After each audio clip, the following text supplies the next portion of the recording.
Morning मुलांनो, शुभ सकाळ.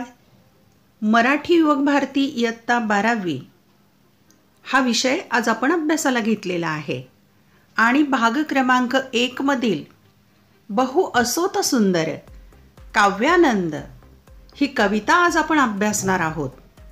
मात्र लक्षात ठेवायचं आहे की ही कविता फक्त काव्यानंदासाठी आहे.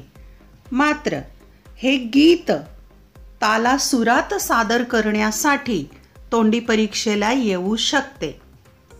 या कवितेचे कवी आहेत श्री कृ कोल्हटकर. चला तर आपण प्रथम कवीचा परिचय करून घेऊया.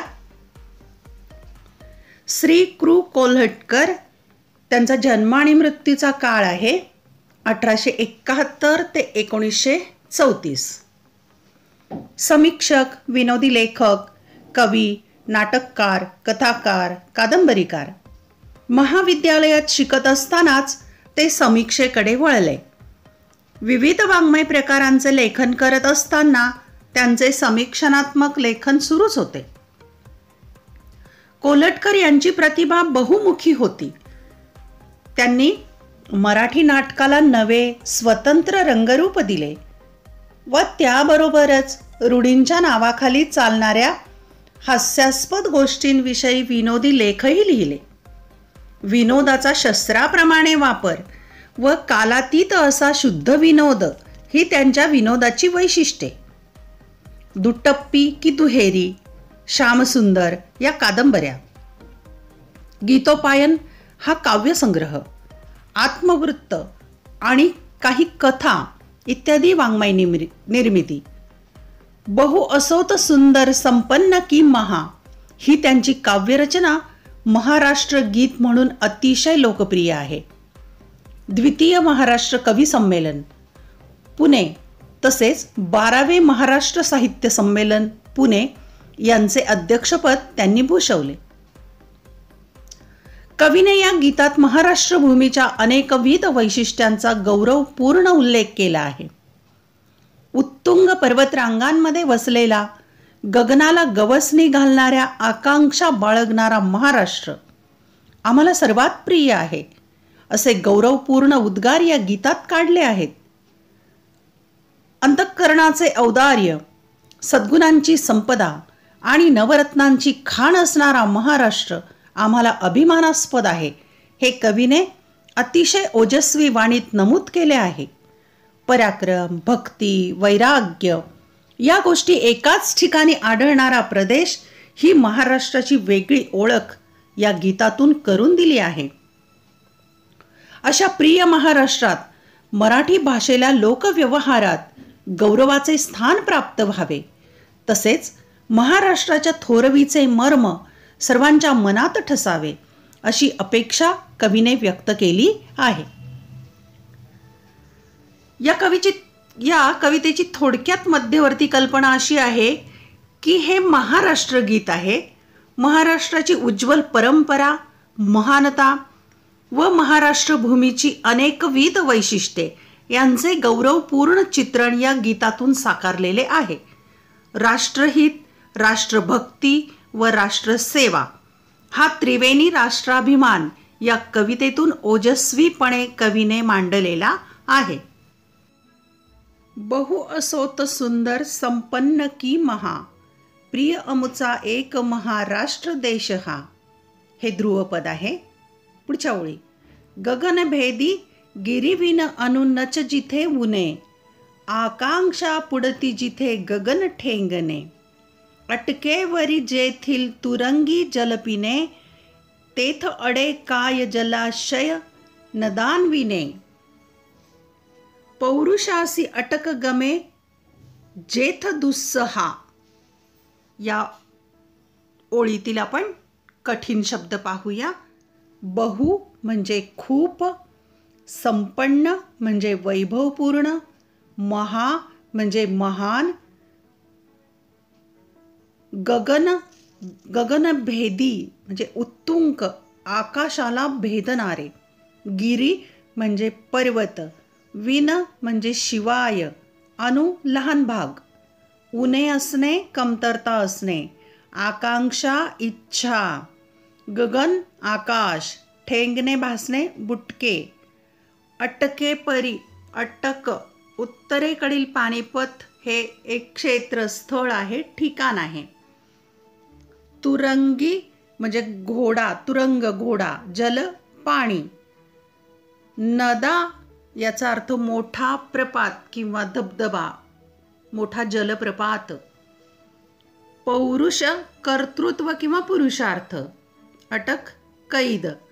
आणि गमे म्हणजे वाटणे, दुस्सहा म्हणजे वाईट साहस. महाराष्ट्राचे गौरवगीत गाताना कवी म्हणतात, जगाच्या पाठीवर अनेक वैभवशाली सुंदर व महान देश आहेत, असू देत, पण आमचा महाराष्ट्र देश आम्हाला अत्यंत प्राणप्रिय आहे, असा ध्रुवपदाचा अर्थ आहे. पुढच्या 4 ओळींचा अर्थ. गगनाला म्हणजे आकाशाला भिडणाऱ्या पर्वतांशिवाय इथला अनुरेणूही तोकडा नाही. इथल्या मानवी मनाचे मनोरथ एवढे उत्तुंग आहेत की त्या स्वाभिमानी आकांक्षेपुढे आभाळही ठेंगणे वाटते. आकाशापेक्षाही भव्य आमच्या मनोकामना आहेत. मराठी सेनेचे घोडे अटके पार जाऊन तिथले पाणी पिऊन आलेले आहेत. मराठी सेनेने अटके पार पराक्रम गाजवलेला आहे. त्यामुळे माझ्या महाराष्ट्र भूमीतील पाणी, नद्या, सरोवरे समृद्ध आहेत. मराठी माणसाच्या पुरुषार्थाला, कर्तृत्वाला अटकाव करणे हे दुस्साहस केल्यासारखे होईल. इथे अटक या शहराचा उल्लेख आहे, उत्तरेकडील शहर. पेशव्यांनी म्हणजे मराठी शाहीने अटक या शहरापर्यंत आपलं सत्ता स्थापन केली होती. तिथपर्यंतचा भाग जिंकलेला होता. म्हणूनच इथे कवीने अटक या शहराचा उल्लेख केलेला आहे. त्यालाच अटके पार झेंडे फडकवलेले आहेत असं म्हटलं जातं. पुढच्या ओळी पाहूया. प्रासाद कशास जेथ हृदय मंदिरे, सद्भावांचीच भव्य दिव्य आगरे, रत्ना वा मौती काही मूल्य मुळी नुरे, रमणीची कूस जिथे नमनी खनी ठरे, शुद्धतीचे शीलही उजळवी गृहा. यातील कठीण शब्द पाहू. हृदय मंदिर, हृदय हेच मंदिर.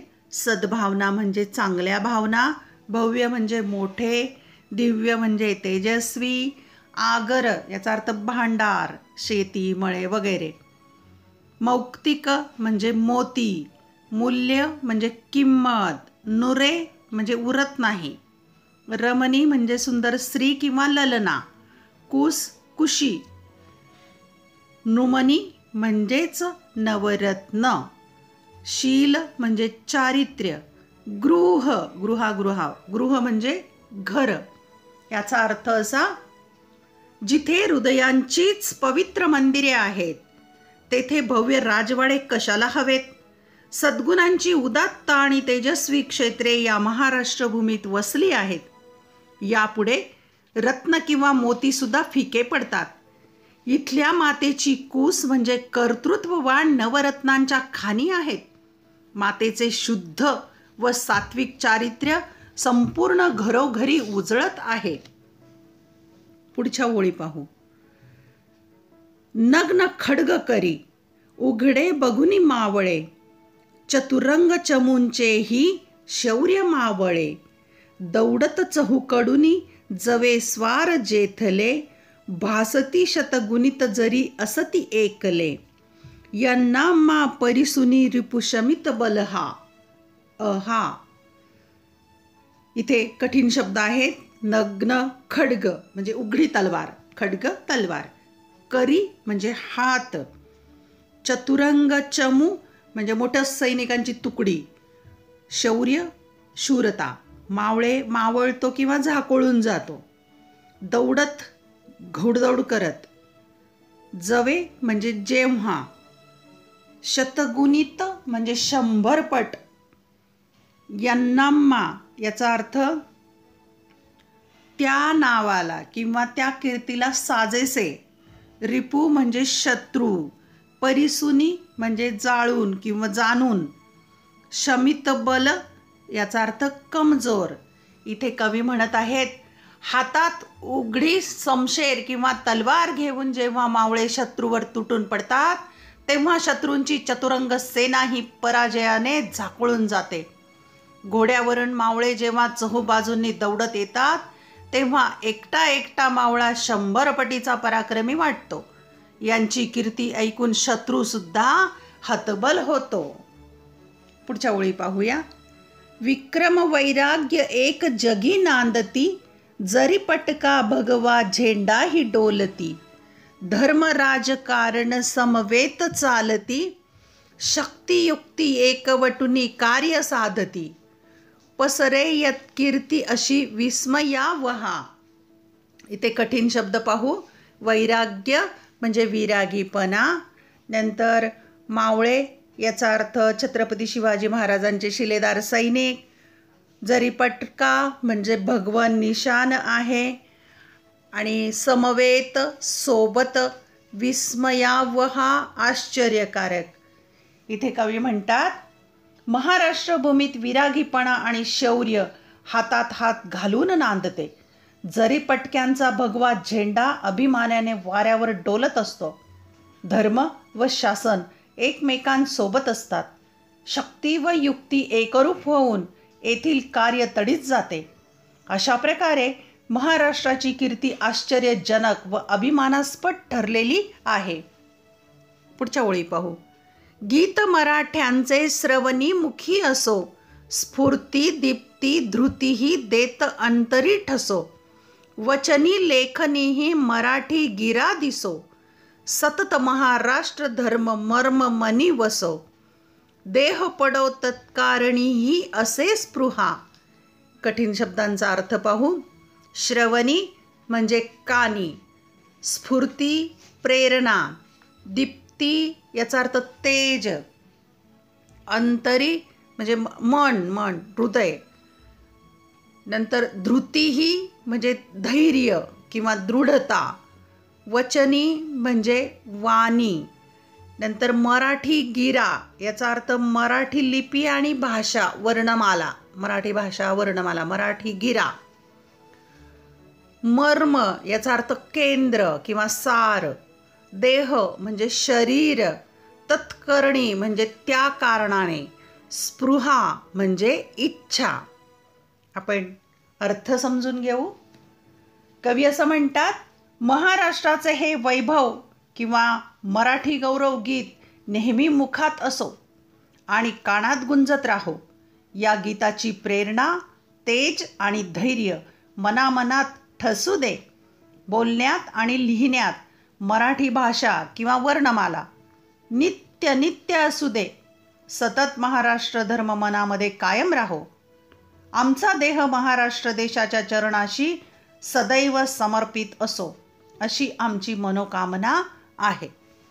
आठवणीतील कविता भाग 1 यामधील ही कविता.